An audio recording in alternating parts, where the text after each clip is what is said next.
Thanks, Donovan. In the words of John Rothstein, this is March. They are, and that win against NY on Friday proved who's still on top of the TVC. Adding the fact that it was senior night, the stage was set for an all-time performance.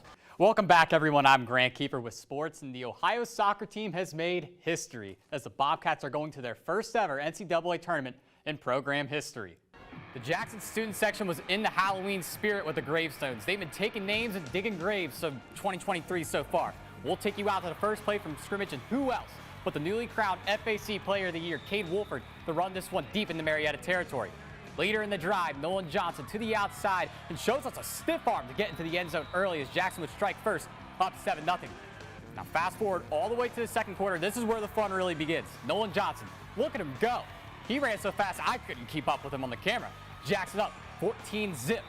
The Iron defense had themselves a night, so the Ironmen back on offense again. All it took on this drive was just one play from Wolford and yet another Jackson touchdown, up 21-0. Marietta showing some energy right before the half as Junior Smith finds the end zone, but Jackson kept the foot on the gas and won by a final score of 49-14. Well, Cedric, you said it. It is senior day here inside the Convocation Center. We talked to Caitlin O'Farrell, Ohio's longest tenured senior prior to this match, about her emotions leading up to the game. And well, it's been an emotional week for sure. She's been trying to be as sentimental as she can, take it all in and appreciate all the small things. We asked her, what are your favorite things about game day? What are you going to miss the most? She said that it's the experience, the atmosphere, the electricity inside the Convocation Center. And guys, it's sure to be a sentimental day here for senior day. You guys were only up 1 at halftime, pulled away in the second half. How'd you do it? We just looked into our game and we found the open shooters. We got the ball inside and it was a good team win. And first true road win of the season. What does this one mean for you guys moving forward into ACC play? Yeah, I think this was good to get a win on the road like this heading into ACC. We're just going to keep this momentum and keep moving forward. Georgia, congrats on the win. Thank you. Thank you. We'll send it back to you guys. When most think of NIL, they think of the star football player or the show-stopping basketball player. But Ohio Volleyball's McKenna Schaefer has created a path of her own with NIL, but was surprised at how simple the process was. Post something in it on your Instagram story, and we'll get from that I'll get a free shirt or a free pair of shorts. And I just thought it was a little thing, but it was really cool because I was okay, free stuff. I thought that was cool, and I was also promoting their brand, getting them followers and stuff, and then also showing other athletes that they can do NIL as well, and it's really easy and it's not hard to do. McKenna has been signing a high volume of deals, but there's one that particularly catches the eye. She was picked up by Ohio's apparel outfitter Adidas last spring. A deal which includes posting pictures in Adidas outfits, which has helped her content on social media. You know what, Adidas is great, I'm just gonna go for it. So I signed up for that and they were you got in, and I was okay, cool. So basically they contact you and are here are the rules, regulations, you read through that, make sure everything's good. For Adidas, since it was through Ohio University, we're allowed to use the logo and stuff. So they were basically you can post media day pictures and with Adidas logos, or you can post stuff while playing volleyball, or you could post in normal clothing, active clothing wear, Adidas shirts, shorts. So I was this is a really big opportunity because I have a lot of content I can use, so that was really cool. I was just posting a lot for that. McKenna is focused on the future as well, as she knows the weight of being able to market herself. I definitely think it's going to help a lot. On resumes I can put okay, I did this for this brand or this for this brand, and I think that'll be attractive to companies as to okay, she knows how to present herself on social media. While McKenna knows NIL is popularized by top athletes and TikTok stars, she likes to see the everyday college athlete taking advantage of the space. Cool to see people I know personally into NIL. That's not okay, it's not the huge football players or the girls who have taken off and gone viral on TikTok or whatever. So I would say definitely the middle ground of it, the people like me, it's good to see people taking advantage of that, because it's we can also participate in that, and we don't have to take off and get famous, and we're still going to get success from that. Reporting for Bobcat Showcase, Grant Kiefer, WEB. Welcome back, everyone. I'm Grant Kiefer with sports, and Ohio men's basketball got another win against its #1 rival, Miami, Ohio, on Saturday, winning by a final score of 78-69. This was Ohio's 13th straight home win against Miami in the rivalry, as the last time the Redhawks left Athens with a win was January of 2011. Ready to feel old? I was 7 years old the last time Miami won in Athens. Now, despite this, Ohio head coach Jeff Bowles knew his guys would stop the Redhawks' prior momentum.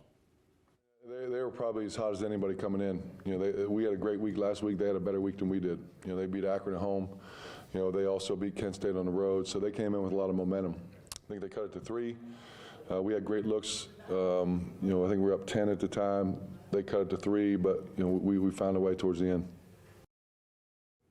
Now everyone around Athens knows just how big this rivalry is in any sport, and the Bobcat faithful came out in full support. Ohio star senior Jalen Hunter gave the fans and students lots of praise, which the Bobcats fed off of all the way until the final whistle. Yeah, that was going to be the first thing I was going to say. Just thank you to the students, the fans, the Athens town folk. Like, that meant a lot to us, just especially after we went in the game, just seeing the whole crowd rise and stuff. That stuff, obviously, both of us being our senior year, that stuff you just can't take for granted nowadays. Now, what was lost in the rivalry itself was just how impactful this was to Ohio in the standings. Miami and OU were tied in conference play, and now the win has put the Bobcats ahead of the Redhawks by a game. Now, if the season were to end today, Ohio would face a surprising Bowling Green squad in the MAC quarterfinals. The tournament is right around the corner with just over a month to go. Over on the women's side, Ohio women's basketball had been on a nice 3-game win streak prior to last Wednesday's loss to Buffalo at home. The Bobcats were back on the road Saturday and faced a tall task against the MAC's top team and fell to the 20-win Ball State Cardinals. Well, yes, Ball State is having an incredible season. They've won 14 in a row and are 10-0 in conference play. They were just too much to handle offensively for Ohio as 5 Cardinals scored in double figures en route to the Cardinals handing Ohio a second straight loss. Moving over to the high school side, the playoffs for boys and girls basketball are right around the corner, and Hardwood Heroes has you covered with all of the TVC basketball content you'll need. The girls' playoff brackets were just announced, so let's break them down. In Division II, Vinton County will host Washington Courthouse in a play-in game, while Athens will face Waverly in the first round. Moving to Division III, Meigs will host the Ironton Tigers in a play-in game as well. Sticking with Division III here, Alexander will face Huntington in the first round, while NY and Fed Hawk will face off in a TVC showdown. Lastly, in Division IV, Eastern will host a play-in game, and the winner of that will face the juggernaut Waterford Wildcats, while Trimble faces Glenwood in round 1. Now, despite the playoff brackets being out, there's still a week of regular season ball left, and the Athens Lady Bulldogs have a chance to clinch the TVC Ohio outright this evening. With already a share of the conference crown clinched, a win at Vinton County tonight seals the deal for Athens.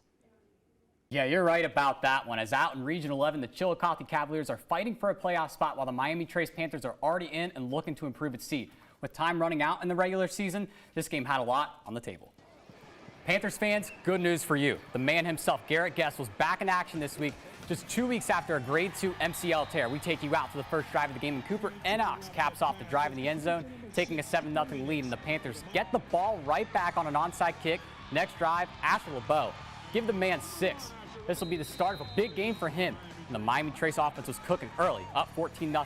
It took until 2 minutes left in the first quarter, but Chillicothe finally on offense, and what a catch in the end zone by Cohen Butler to get on the board, with the Cavaliers now trailing just 14-7. Miami Trace began to click late in the second as Asher LeBeau, again, look at him go. Not even a 12-man van could take him down. Second touchdown of the night for him, now up 21-7. That guy, Garrett Guest, back this week, and check this out. What a catch. Guest has a question for Chillicothe. You like that, baby, you like that. 28-7 Panthers. Fumble recovery set Miami Trace back up late in the first half, and Cody Gibbs in the corner of the end zone caught. Miami Trace would go up into the half, 34-7, would win by a final score of 47-7. Big win for the Panthers, and Grant, you said it. Garrett Guest is back from injury sooner than expected. How does this help Miami Trace's offense going into the final stretch? Yeah, it helps big time. We talked to the Miami Trace coaching staff before the game and asked him how he's feeling. They said, well, he's good enough to play. So there's your answer. Now, Guest only missed one game, and it was a game against Jackson that the Panthers offense only generated 13 points in. 47 points against a solid Chillicothe defense is no joke. He opened up the offense a ton and allowed Asher LeBeau to get some more looks out of the backfield and helped everyone get more involved. Now, over to the other side. Chillicothe got its quarterback, Caden Eblin, back from injury last week and showed some strides today. Oh, yeah, you're correct there. This is an offense that struggled big time this year in wake of the departure of star Tavion Galloway. They're now averaging 10.4 points per game and sit at 1-7. Eblin led a pretty good first drive, but couldn't get much more going the rest of the game. However, his arm was impressive, but miscommunications plagued the Cavaliers. It'll be tough to see Chillicothe in the postseason scoring like that. Yeah, so now heading into Week 9, where do these two teams and the rest of the FAC stand in terms of playoff positioning? You know, that's a good question, Grayson. Let's break it down. Taking a look at tonight's other finals around the FAC, Jackson blew out Hillsborough to take over the FAC title race. They can clinch the conference title as soon as next week. Next, McLean hosted Courthouse tonight, and the Blue Lions got a big win on the road that helped them a ton in this playoff race. Now, taking a look at the path of the playoffs for these FAC teams, Region 11's looking pretty kind to the FAC right now, with Jackson and Miami Trace already in. The Panthers are looking to finish strong and secure a home game in the first round, while Chillicothe, they've got some work to do. Lastly, Courthouse is firmly in the driver's seat to get in, especially with its win over McLean tonight, while McLean needs to win one of its final games to have a shot at getting in. And finally, in the FAC, Hillsborough is closing in on a playoff spot in Region 12. One win, they're in. Yeah, pretty clear picture coming out of the FAC. Thanks for the breakdown, Grant.